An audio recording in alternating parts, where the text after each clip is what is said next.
నమస్తే. శ్రీ గురుభ్యో నమః. ఆపదామపహర్తారాం దాతారాం సర్వసంపదాం లోకాభిరామం శ్రీరామం భూయో భూయో నమామి. శ్రీమాత శ్రీ మహారాజ్ఞి శ్రీమత్ సింహాసనేశ్వరి చిదగ్నికుండ సంభూత దేవకార్య సముద్యత ఉజ్జిత్వాను సహస్రాభ చతుర్బాహు సమన్విత రాగస్వరూపాషాఢ్య తల్లి శ్రీమాత శ్రీమాత్రే నమః. ప్రతి మాసం చెప్పుకున్నట్టుగా జూలై మాసానికి మరి గోచార స్థితిగతులు ఎలా ఉన్నాయి, ఆ గోచారంలో ఉన్నటువంటి ఈ గ్రహాల స్థితిని బట్టి యుతిని బట్టి మనకి ఒక్కొక్క రాశి వారికి అంటే ద్వాదశ రాశుల వారికి ఏ రకంగా ఉంటుంది అన్నది చూద్దాం. దానికి గాను అసలు మనం ఈ జూలై మాసాన్ని కనుక తీసుకున్నట్టయితే జూలై 1 నుండి 14 వరకు మనకు నిజ జ్యేష్ఠ మాసం నడుస్తుంది. ఎందుకంటే ఈసారి అధిక జ్యేష్ఠ మాసం వచ్చింది కాబట్టి ఇక్కడ మనకు నిజ జ్యేష్ఠ మాసంలో మనకు కనిపిస్తాం. ఆ తర్వాతి కాలం అంతా కూడా ఆషాఢ మాసం వస్తుంది. సో మనకి జూలై ఇటు నిజ జ్యేష్ఠ మాసం అటు ఆషాఢ మాసం రెండు కలిసి ఉండటం అనేటువంటిది కనిపిస్తుంది. దీంతో మనకు మారుతున్నటువంటి కాలగతులు కూడా మారుతాయి. ముఖ్యంగా అయనం కూడా మారేటువంటి పరిస్థితి మనం ఈ మాసంలో చూస్తాం. అంటే ఉత్తరాయణ కాలం నుండి దక్షిణాయన కాలంలోకి మళ్ళీ మనకు సూర్యుడు ప్రవేశించేటువంటి సమయం ఇందులో కనిపిస్తుంది. మరి ఇలా ఉన్నప్పుడు ఈ మాసానికి గాను గ్రహాలు ఎలా ఉన్నాయి అని కనుక మనం చూసినట్టయితే కుంభరాశిలో రాహు ఉన్నాడు, అలాగే మీనంలో శని, ఇవి దీర్ఘకాలికంగా ఉంటున్నటువంటివి. అలాగే మేషంలో కుజుడు ఉన్నాడు, దాదాపు 15 తర్వాత వృషభంలోకి మారుతున్నటువంటి పరిస్థితి. ఇక మిథునంలో బుధుడు రవి, అలాగే మరి కర్కాటకంలో గురు శుక్రులు. ఈ గురు శుక్రులు ఇద్దరు ఉన్నటువంటి దాంట్లో నుండి మరి 15 తర్వాత శుక్రుడు మళ్ళీ సింహరాశిలో కలవడం అనేటువంటి జరుగుతుంది. సింహంలో కేతువు ఉంటాడు. ఈ రకంగా మనం ఒక రకంగా చూసినట్టయితే కుంభం నుండి కేతు వరకు, కుంభం నుండి దాదాపు సింహం వరకు రాహు కేతుల మధ్యలో ఉంది. దీన్ని మనము కాలసర్ప దోషం కింద కూడా గమనిస్తూ ఉంటాం. ఈ కాలసర్ప దోషం అంటే ఎప్పుడైతే అన్ని గ్రహాలు కూడా అంటే అన్నీ కూడా రాహు కేతువుల మధ్యలో మిగతావన్నీ ఉన్నప్పుడు తప్పనిసరిగా ఈ సమయంలో పుట్టిన పిల్లలందరికీ కూడా రాహు కేతువుల మధ్యలో ఉంటారు కాబట్టి మనకి సర్పదోషం అనేటువంటిది ఒకటి ఏర్పడుతుంది అన్నటువంటిది అందరికీ తెలిసినటువంటి విషయం. ఇక ఇప్పుడు మరి ఈ మాసానికి ఫలితాలు ఎలా ఉన్నాయో చూద్దాం.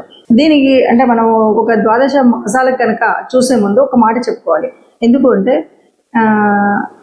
అసలు ప్రతి మాసంలో నిజంగా మా గతి మారుతుందా, మా స్థితి మారుతుందా అనేవాళ్ళు అనేకం కనిపిస్తూ ఉంటారు. నిజంగా గతి స్థితి మారుతుందా అంటే ఇది దేని మీద ఆధారపడుతుంది అంటే గ్రహాల యొక్క గతులను బట్టి, గ్రహాల యొక్క యుతిని బట్టి, గ్రహాల యొక్క స్థితిని బట్టి, దృష్టిలను బట్టి మార్పు అనేది అయితే ఉంటుంది. అయినా ఇవి ఎంతవరకు ఉన్నా ఈ కోటాను కోట్ల ప్రజల్లో కొంతవరకే ఈ పర్సంటేజ్ కనబడుతూ మిగతాది, ఎందుకంటే మనం చెప్పిన తర్వాత మీరు అన్నట్టుగా కొంత కనిపిస్తుంది కానీ ఇంకా అంతా అయితే కనిపించట్లేదు అంటుంటారు. అంతా కనిపించాలి అంటే తప్పనిసరిగా చేయవలసినటువంటి పని ఏంటి అంటే తప్పనిసరిగా మీ జన్మజాతకాన్ని మీకు వీలైన చోట వీలైన వాడితో చూయించుకోవడం అనేది మంచిది. జన్మజాతకంలో ఉన్నటువంటి వాటికి అనుగుణంగా ఇప్పుడు మనము ఈ మారుతున్నటువంటి గ్రహాలకి ఎలా ఉంటుంది, ఇది సర్వసాధారణంగా అందరికీ కలిపి చెప్పేటువంటి గ్రహస్థితి. కాబట్టి గ్రహస్థితి మారినప్పుడు మన యొక్క జాతకం ఎలా ఉంటుంది అన్నది ద్వాదశ రాశులకు మనం చెప్పుకుంటూ వస్తుంటాం. ఆ విధంగా ఇప్పుడు ఒక్కొక్క రాశికి మనం తెలుసుకుందాం. తదుపరి రాశి మిథున రాశి. మిథున రాశి వారికి మరి జూలై 2026లో ఎలా ఉంది అని కనుక మనం చూసినట్టయితే మిథున రాశి వారికి ముఖ్యంగా లగ్నంలో బుధుడు ఉన్నాడు, రవి ఉన్నాడు, మరి ద్వితీయంలో గురు శుక్రులు, తృతీయంలో కేతువు, ఇలాగా 9లో రాహు ఉన్నాడు, 10లో శని, 11లో కుజుడు. ఇలా ఉన్నటువంటి పరిస్థితుల్లో మరి ఎలా ఉంది ఏంటి అని కనుక చూస్తే దాదాపుగా చెప్పొచ్చు అంటే మిశ్రమ ఫలితాలు ఉంటాయి. ఎందుకు మిశ్రమ ఫలితాలు ఉంటాయంటే కొన్ని అనుకూలంగా ఉన్నాయి, కొన్ని అననుకూలంగా ఉన్నాయి. మిశ్రమ ఫలితాలు ఉన్నప్పటికీ కూడా మంచిగా ఉన్నటువంటి గ్రహాల యొక్క లాభం ద్వారా మనం చెడును కూడా తగ్గించుకునేటువంటి అవకాశం ఉన్నటువంటి రాశి ఈ రాశి అని చెప్పొచ్చు.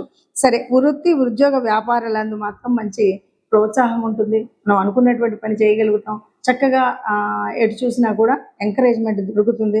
చక్కగా లాభాలని పొందుతారు. మనం చేయాలనుకున్నటువంటి పనులను సవ్యంగా చేసుకోగలుగుతాం.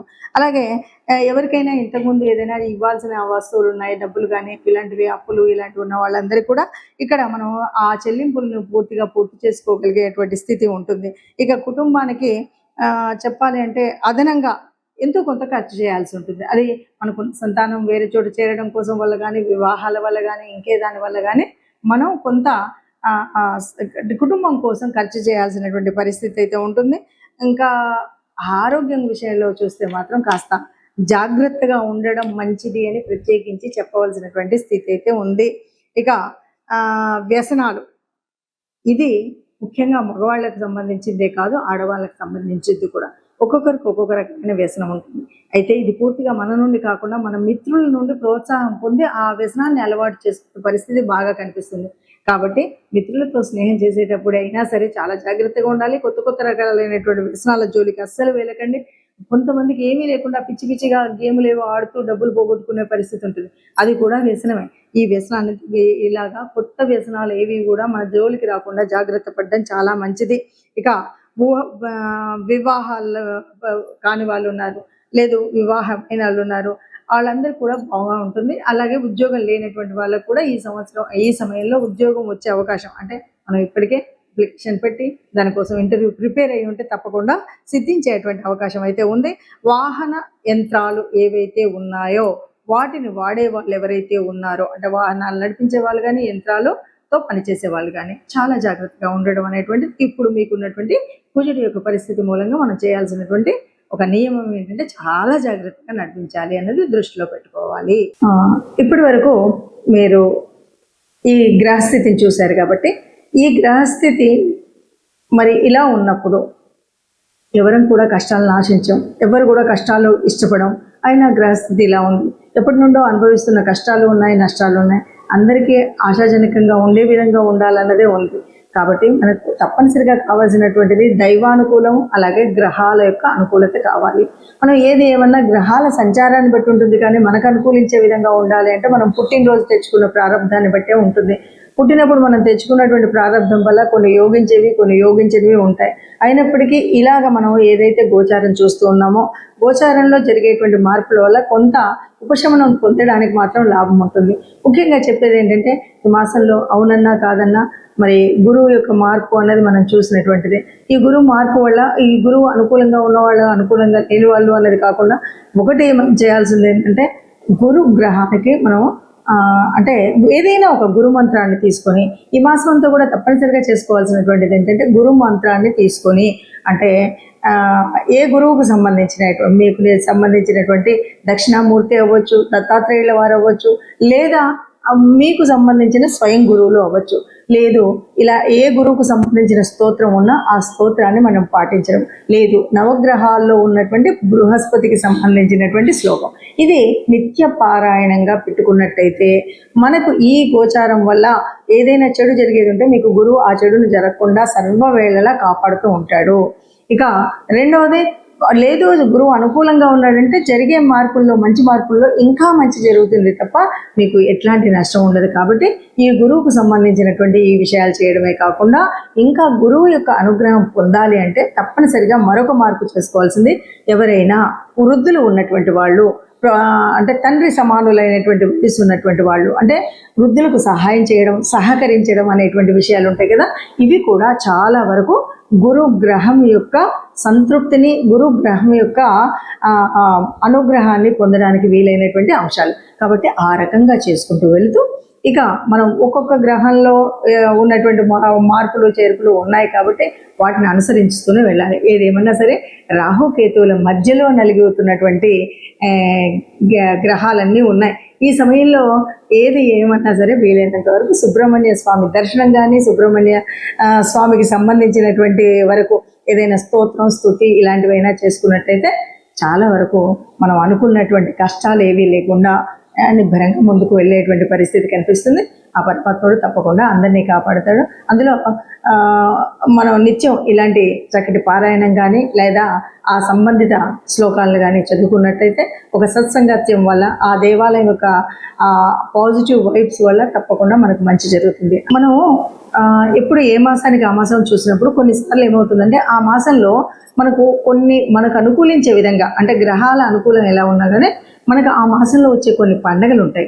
ఆ పండగల యొక్క ఫలితాన్ని కూడా పొందేటువంటి అర్హత పొందాలి అంటే తప్పనిసరిగా దానికి సంబంధితమైనటువంటి పూజలు చేసుకోవడం వల్ల కూడా ఈ గ్రహాల యొక్క అననుకూలత ఏదైతే ఉందో దాన్ని మనం మాయ చేయొచ్చు. ఆ రకంగా కనుక మనం చూసినట్టయితే మనకి 16వ తారీఖు, జూలై 16వ తారీఖు మనకు జగన్నాథ రథయాత్ర ప్రారంభమవుతుంది. ఆ జగన్నాథుడు అంతకు మించినటువంటి గురువు ఎవరు ఉంటారు మనకి? ఆ శ్రీకృష్ణ పరమాత్మకు సంబంధించినటువంటి తత్వాన్ని చదువుకోవడం, వినడం, లేదా ఆ జగన్నాథ యాత్ర జరుగుతున్నప్పుడు మనం చూడడం, లేకపోతే మన ఏరియాల్లో కూడా ఇవాళ రేపు చేస్తున్నటువంటి జగన్నాథ రథయాత్రలో పాల్గొనడం, ఏదో అక్కడ సంబంధించినటువంటి విషయాలను వినడం చేసినట్టయితే మనకు ఉత్తమమైనటువంటి స్థితి ఉంటుంది. అలాగే మరి 17వ తారీఖు వచ్చేసరికి మరుసటి రోజు నుండి కూడా దక్షిణాయనం ప్రారంభం అవుతుంది. దక్షిణాయన కాలంలో మనం చేయాల్సినటువంటి పుణ్యక్రతువులు బోలెడని ఉంటాయి. వాటన్నిటిని కూడా ఈ మాసం అంతా అవలంబించినట్టయితే మన కష్టాలు తొలగుతాయి. ఇంకా ముఖ్యంగా తెలంగాణ ప్రాంతంలో ఉన్నటువంటి భక్తులందరికీ కూడా మనకు తెలిసినటువంటి విషయం, ఈ జూలై మాసంలో ఆషాఢం ప్రారంభం అవ్వగానే మొదటి బోనాల పండుగ వస్తుంది. బోనాల పండుగ ఎవరికి చేస్తాము అంటే ఆ పరాత్పరేశ్వరి అమలగన్న అమ్మకి చేస్తూ ఉంటాం. కాబట్టి ఆ తల్లిని తెరవడం కూడా ముఖ్యము అనే విషయాన్ని మనం గ్రహిస్తే కనుక బాగుంటుంది. అలాగే ఈ నెలాఖరు చివరికి 25కి వచ్చేసరికి తొలి ఏకాదశి ఉంటుంది. తొలి ఏకాదశి వచ్చింది అనగానే ఆ సర్వజగన్నాథుడైనటువంటి రక్షకుడైనటువంటి ఎవరైతే ఈ మనకు తెలుసు త్రిమూర్తులలో ఎవరైనా సరే బ్రహ్మ సృష్టిస్తే మరి విష్ణువు ఎప్పటికప్పుడు రక్షిస్తూ ఉంటాడు. రక్షణ కార్యం చేసేటువంటి ఆ విష్ణుమూర్తిని ప్రార్థించేటువంటి సమయం మనకు తొలి ఏకాదశి. ఏకాదశులన్నీ కూడా విష్ణుమూర్తికి సంబంధించినప్పటికీ తొలి ఏకాదశి రోజు స్వామిని ప్రార్థించినట్టయితే మనకు ఏ రకమైన కష్టాలు ఈ ఒక్క నెలే కాదు, రాబోయే 6 నెలల వరకు కూడా మనం అన్నింటి నుండి హాయిగా ఉండగలిగేటువంటి గ్రహస్థితి మనకు ఉంటుంది అని చెప్పుకోవచ్చు. అందరం బాగుండాలి, అందులో మనం ఉండాలి. జై శ్రీరామ్.